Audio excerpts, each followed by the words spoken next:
Bonjour mes frères, sœurs, bonjour les amis et bienvenue sur ma chaîne YouTube. Aujourd'hui, j'aimerais qu'on parle un peu de l'indépendance. L'indépendance en Christ. L'indépendance dans le monde spirituel. Je ne parle pas de l'indépendance dans le monde naturel.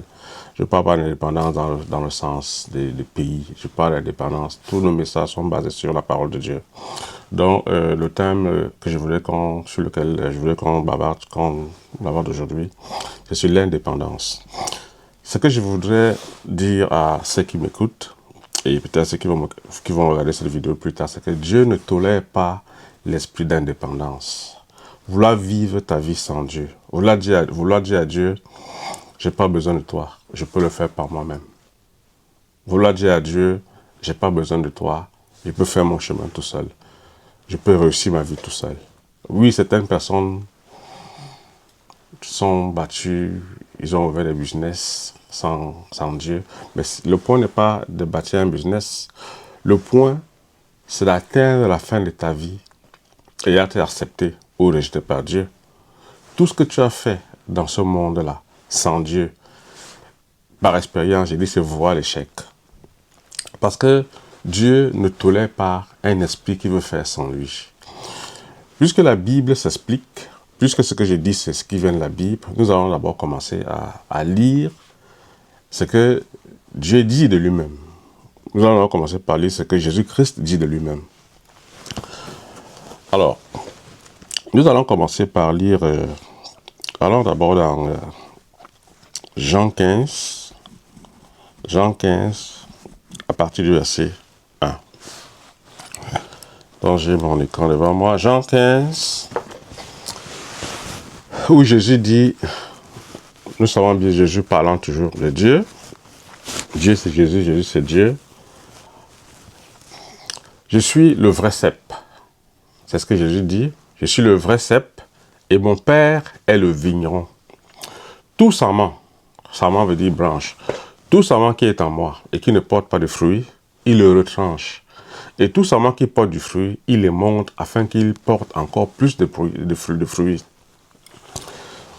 Avant de continuer, je vais vous dire quelque chose qui est important, c'est que Dieu a dit, ma parole qui sort de moi ne retourne pas sans avoir porté son effet.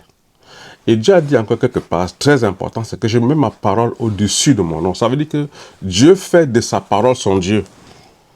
Ça veut dire, qu'est-ce que Dieu veut dire ici? Dieu veut dire ici que ce que je dis, je ne le change pas. Et ce que je dis va s'accomplir. Vous savez, tout ce que Dieu dit, les anges le portent comme un œuf pour se rassurer que ça s'accomplit.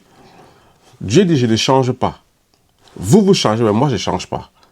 Si je dis une parole, c'est comme ça que ça va se passer.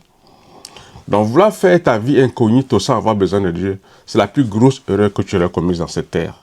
Donc, Dieu ne tolère pas l'esprit de dire, l'esprit de solitude. En fait, l'esprit d'indépendance et l'esprit d'orgueil, c'est exactement la même chose devant Dieu.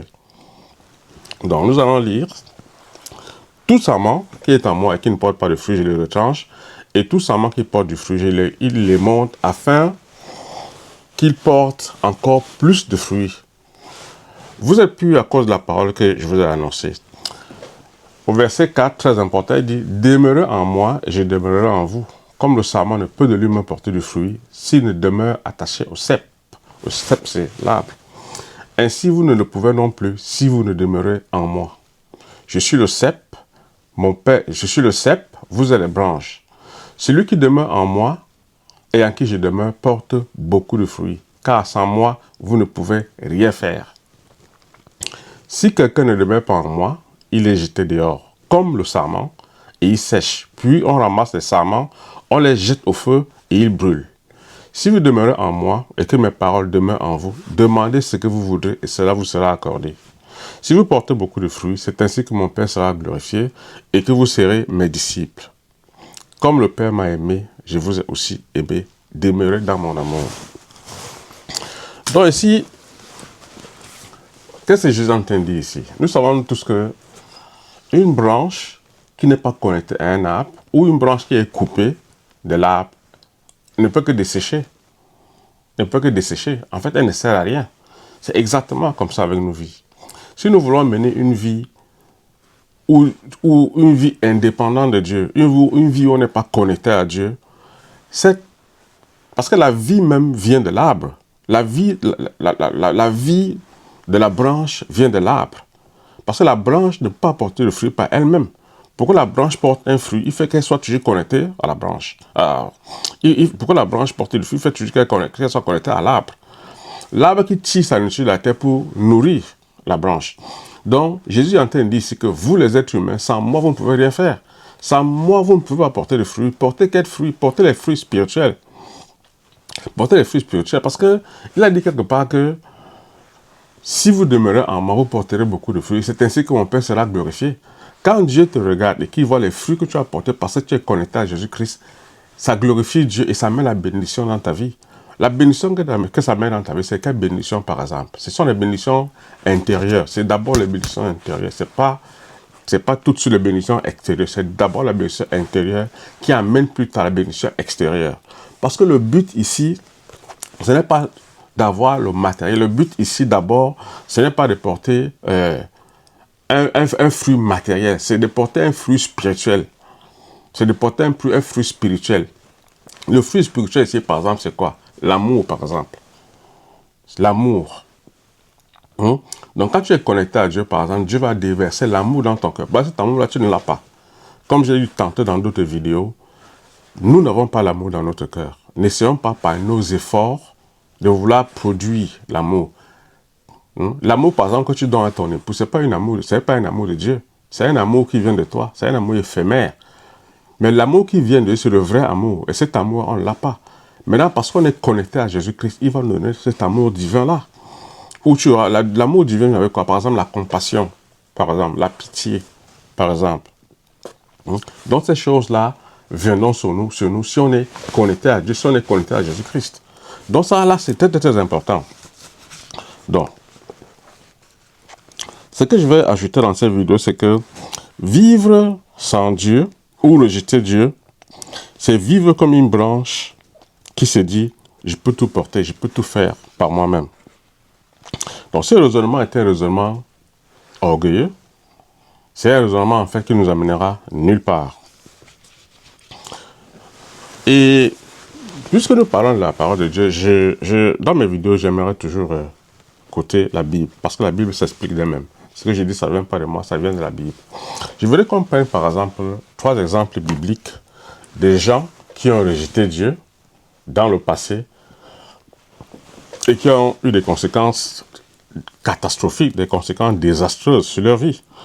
Et ce qui est passé aujourd'hui, c'est passé. Ces choses-là, Dieu les a mis comme exemple pour nous autres qui sommes aujourd'hui. Parce que tu vas te dire, bon, je n'ai pas besoin de Dieu, rien ne m'est arrivé. Non, va voir ce qui est arrivé à ceux qui ont essayé de se rebeller à Dieu. On va voir ce qui est arrivé. Donc, nous allons prendre quelques versets bibliques ici qui nous montrent ce que d'autres gens ont fait dans le passé, ce que les gens qui ont vu par exemple vivre leur vie sans Dieu, les conséquences désastreuses les conséquences qu'ils ont eues sur leur vie. Nous allons commencer par lire le livre d'Ésaïe, Ésaïe 14, du verset 13 au verset 15. Ça, vous pouvez aussi le lire quand vous serez durant vos études bibliques. Donc, Ésaïe, chapitre 14, à partir du verset 13, ici, il dit, tu disais, pardon, ici, parlant de Lucifer qui s'était rebellé à Dieu, il dit, tu disais en ton cœur, je monterai au ciel, je lèverai mon trône au-dessus des étoiles de Dieu, je m'assierai sur la montagne de l'assemblée, à l'extrémité du septentrion. Je monterai sur le sommet des nues, je serai semblable au Très-Haut. Mais tu as été précipité au séjour des morts, dans les profondeurs de la fosse. Ceux qui te voient fixer sur toi leur regard, ils te considèrent attentivement. Bon, là même, ce n'est pas important. Nous allons nous attarder sur, tout simplement sur le verset 13 et 15. Donc, tu dis à ton cœur, je monterai au ciel, J'élèverai mon trône au-dessus des étoiles de Dieu. Je m'assirai sur la montagne de l'assemblée, à l'extrémité du septentrion. Je monterai sur le sommet des nues. Je serai semblable au Très-Haut. Ici, c'est Lucifer. Ici, Lucifer a été créé, il occupait un poste très élevé dans le ciel, mais il a voulu faire sa vie sans Dieu. Il a voulu être un autre Dieu. Il a voulu être un Dieu à part. Il a voulu dire à Dieu, non, moi aussi, je vais devenir un Dieu. Je ferai aussi ma part de mon côté. Je n'ai pas besoin de toi, je vais aussi le faire. Donc ici aussi, ça veut dire que quoi? Si tu veux vivre ta vie sans Dieu, tu veux montrer à Dieu que tu es un autre petit Dieu. Donc le premier exemple ici, c'est que Lucifer, par exemple, a voulu s'élever au trône de Dieu. Dieu l'a rabaissé et Dieu, il a été expulsé du ciel pour ça. Vous savez, quand Dieu nous dit, par exemple, d'être connecté par lui, Dieu n'est pas un dictateur. Dieu le fait pour notre bien. Dieu sait que le bien n'habite pas en nous. Dieu dit lui-même dans la parole que je connais les projets que j'ai formés sur vous. Ce sont les projets de bonheur, ce ne sont pas les projets de malheur. Tu ne peux pas mieux faire que Dieu. Déjà que toi, tu ne t'es pas créé. C'est Dieu qui t'a créé, que tu le veuilles ou pas. Tu as été créé. Tu appartiens à Dieu. Que tu le veuilles ou pas. Rien ne peut changer ça. C'est comme ça. Rien ne peut changer ça. Bon, si tu t'es créé, essaie alors de vivre éternellement. Essaie de vivre sans mourir. Tu as été créé par Dieu pour un but bien précis. Et quand Dieu te demande d'être connecté à lui, c'est parce qu'il veut faire quelque chose à travers toi. Alors Dieu dit bien que si tu ne veux pas être connecté à lui, qu'est-ce que tu feras? Tu seras coupé et jeté au feu. On n'aura rien à faire avec toi. Tu n'es pas venu dans cette vie-ci pour toi-même. Tu es venu dans cette vie-ci d'abord pour Dieu, pour le bien des autres. Donc, quand tu es connecté à Dieu, Dieu te dira exactement ce qu'il faut faire. Donc, nous allons lire par exemple des exemples des gens, par exemple, qui ont voulu se rebeller à Dieu et qui ont eu des conséquences pas bien dans leur vie. Donc, nous allons continuer à lire Ézéchiel chapitre 28, versets 12 à 17. Ézéchiel 28, versets 12 à 17. Fils de l'homme, prononce une complainte sur le roi de Tyr. Quand la Bible parle du roi de Tyr, dans ce verset, il fait allusion à Satan. Il fait encore allusion au diable. Il dit bien, prononce-lui cette complainte. Prononce-lui ce décret qui a été pris dans le ciel. Fils de l'homme, prononce une complainte sur le roi de Tyr. Tu lui diras, ainsi parle le Seigneur l'Éternel. Tu mettais le sceau à la perfection. Tu étais plein de sagesse, parfait en beauté. Tu étais en Éden, le jardin de Dieu.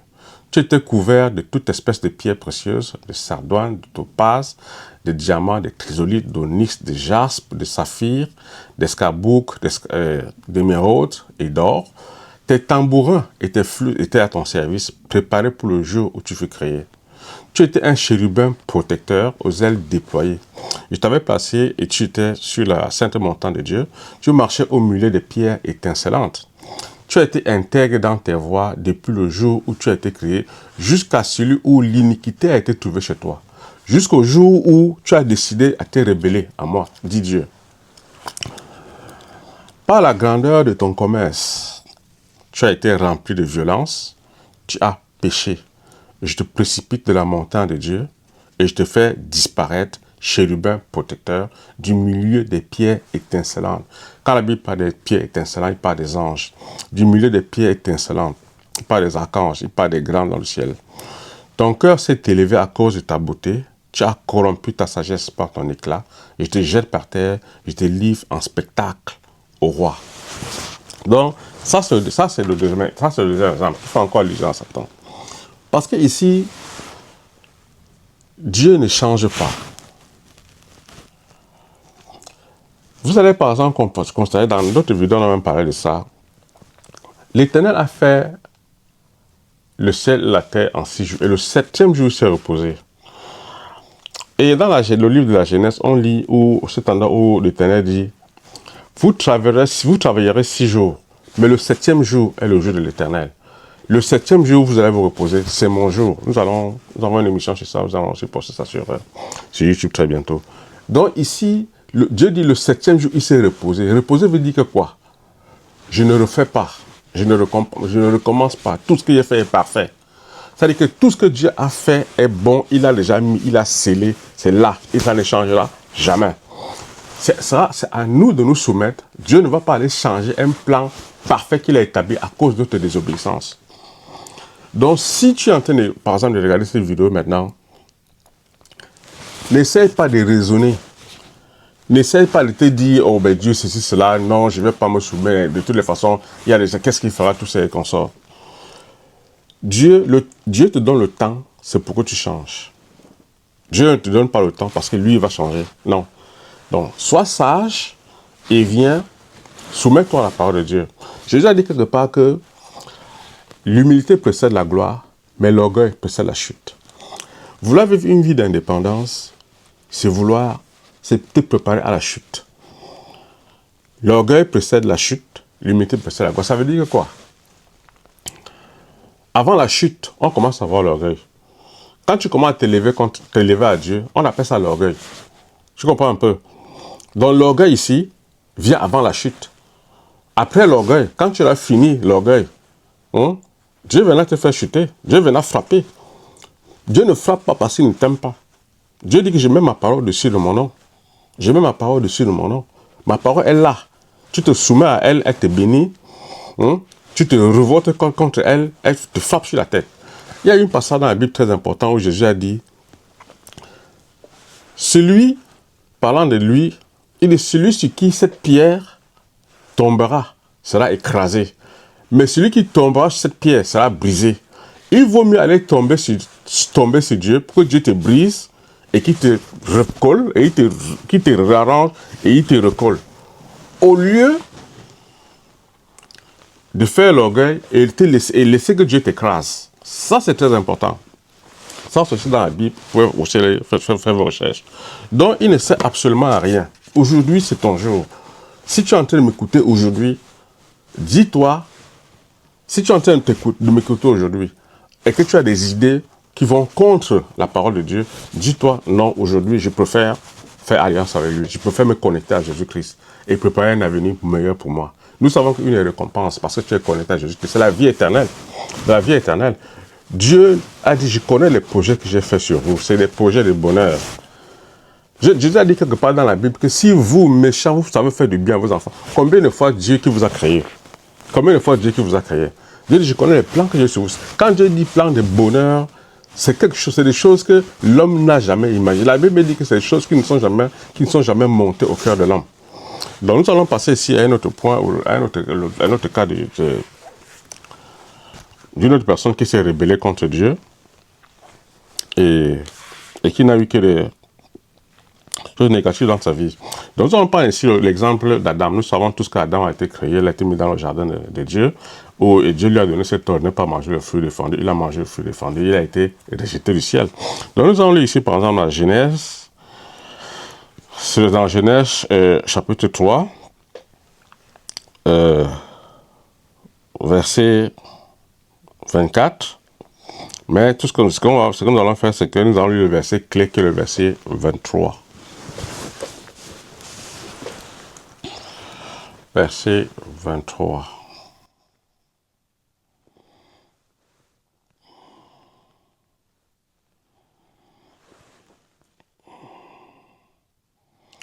Genèse 3, 23.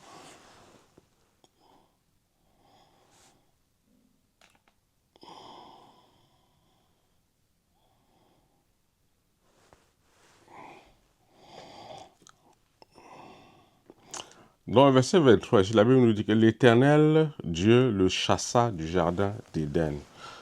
Et on n'a pas besoin de lire tout le chapitre. Mais si vous voulez lire tout le chapitre, vous pouvez tout simplement aller dans la Genèse, chapitre 3.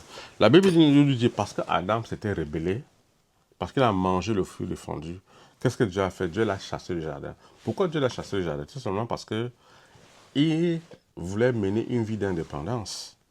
Il voulait mener une vie sans être connecté à Dieu. Et qu'est-ce qui s'est passé avec Adam? Prenons un peu l'exemple d'Adam pour essayer de grandir avec ça en sagesse. Quand Dieu a dit à Adam, tu ne mangeras pas le fruit défendu, qu'est-ce qui s'est passé? Le diable, le malin, qui avait déjà lui aussi été rejeté du ciel parce qu'il voulait être un petit Dieu, qu'est-ce qu'il a fait? Il a dit, ben, moi on m'a rejeté, il a créé Adam, moi je vais aller vacciner Adam pour qu'Adam aussi le rejette. Malheureusement, il a réussi son coup sur Adam, mais Dieu merci, Dieu a résolu le problème d'Adam plus tard. Alors qu'est-ce qui se passe donc ici? C'est que quand Dieu dit à Adam, tu ne mangeras pas le fruit défendu, Dieu se retire.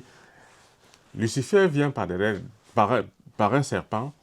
Il dit à Adam, mais donc, Dieu ment. Dieu sait que le jour où tu mangeras ce fruit-là, tu deviendras comme lui. Et qu'est-ce qui se passe? Au lieu que Adam reste connecté à Dieu, il a essayé de raisonner. Il a essayé d'écouter ce que le diable dit. Raisonner ou chercher à écouter ce que le diable dit, ça te déconnecte même déjà de Dieu. Donc, qu'est-ce qui s'est passé? Le diable l'a corrompu, le diable l'a trompé, il a mangé le fruit défendu. Quand Dieu est venu, Dieu a... Bien sûr, quand il a mangé le fruit défendu, Dieu savait. Alors, qu'est-ce qui s'est passé? Parce qu'il a mangé le fruit défendu, la Bible nous dit bien ici qu'il a été rejeté, il a été expulsé, il a été rejeté du jardin. Donc, ça, c'est très important. Nous allons prendre ici encore un autre exemple, qui est le troisième exemple. J'ai dit qu'on est le troisième, qui est le troisième exemple, qui est dans Matthieu, chapitre 27. Chapitre 27, à partir du verset 3.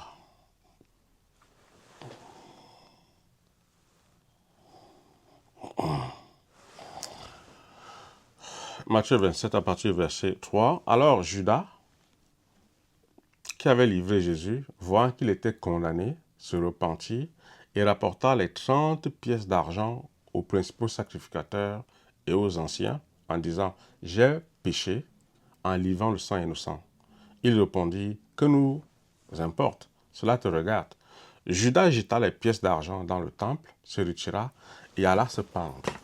Donc nous avons ici les trois exemples des gens qui ont essayé de faire comme certaines personnes le font aujourd'hui, peut-être comme quelqu'un le fera aujourd'hui, et qui ont eu des conséquences désastreuses. Nous avons vu l'exemple par exemple de Lucifer, qui occupait un des rangs les plus élevés dans le ciel, qui s'est rébellé contre Dieu et qui a été expulsé sur la terre.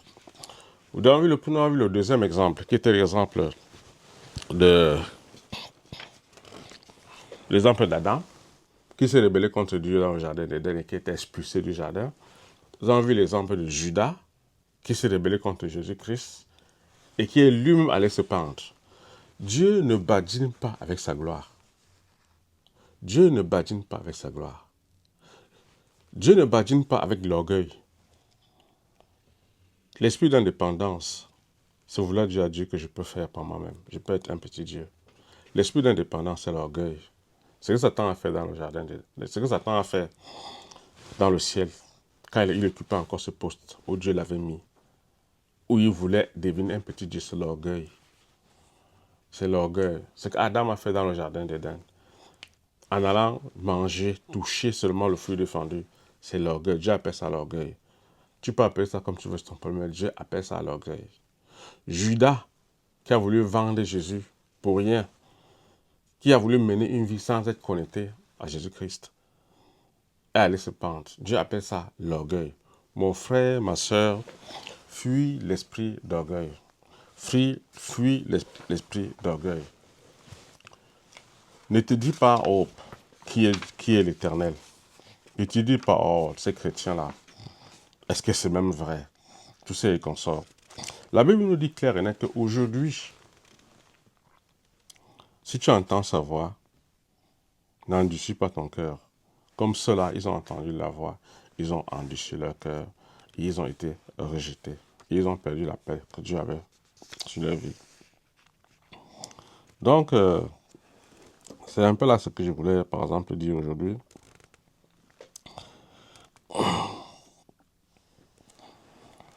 Donc, si tu écoutes, par exemple, ce message, si tu demandes comment est-ce que je peux faire pour être connecté à Jésus-Christ, je peux tout simplement te demander, par exemple, de faire cette prière avec moi. Cette prière, il faut le faire en vérité. Il faut le faire dans l'humilité de ton cœur. Dis-toi tout simplement, Seigneur Jésus-Christ, pardonne mon orgueil. Viens à mon secours, viens à mon aide. Aujourd'hui, Seigneur, je veux être connecté à toi. Je ne veux pas être une branche déconnectée à toi. Je ne veux pas faire ma vie en solitaire. Je sais que tu m'as créé. Je sais que tu as des plans de bonheur pour moi. Je veux être connecté à toi pour bénéficier de ce que tu as fait pour moi. Tout ce que tu as fait, c'est pour moi. Mais je ne veux pas perdre ces choses. Je veux être connecté à toi. Seigneur Jésus, viens dans mon cœur, viens dans ma vie, sois connecté à moi, sois mon Seigneur, sois mon maître. Et Seigneur, je veux bénéficier de cette vie éternelle que tu as réservée pour moi. Qu'est-ce qu'il y a de plus beau que de vivre sans mourir? Qu'est-ce qu'il y a de plus beau? Donc, c'est voilà ce que je voulais un peu vous dire aujourd'hui. N'oubliez pas de vous connecter, de liker la chaîne, de vous abonner pour d'autres émissions encore plus tard. Donc, c'est tout ce que je vais vous dire. Ciao et bye.